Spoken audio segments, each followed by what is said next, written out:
It can be daunting when we're preparing to visit a friend or loved one in the hospital. So today we're going to share 7 things to never do when you visit the hospital. Number 1, never force prayer.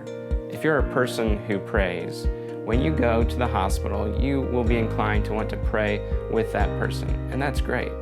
But sometimes that person is struggling with their faith or with questions and doubt, wondering why this is happening to them. And to force them into praying together with you out loud during that visit can actually be more hurtful than helpful.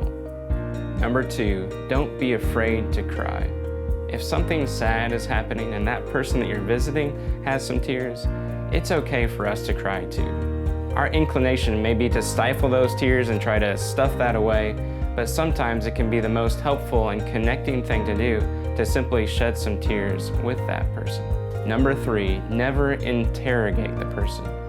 It's interesting to know a little bit about what's going on with them medically, but sometimes they can feel like all the questions are ones that are difficult to answer and sort of missing the point of why you're there to support them.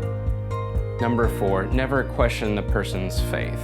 They are trying to go through something difficult, and if they're a person of faith, they're trying to maintain that sense of faith as much as they can. So never question whether or not they're adequately putting their faith in God through this difficult time.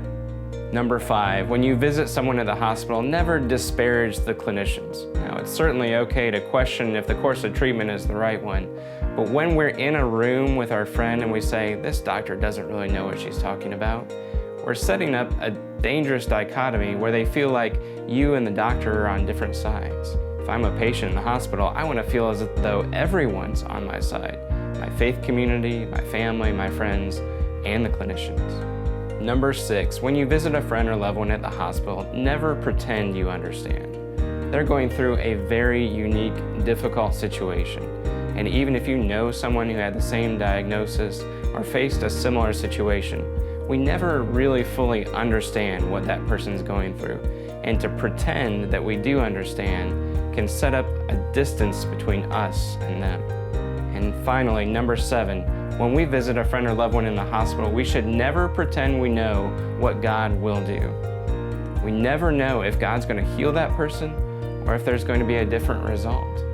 Sometimes we're sure God's going to help them get over this difficult time, and that's not actually how it's going to turn out.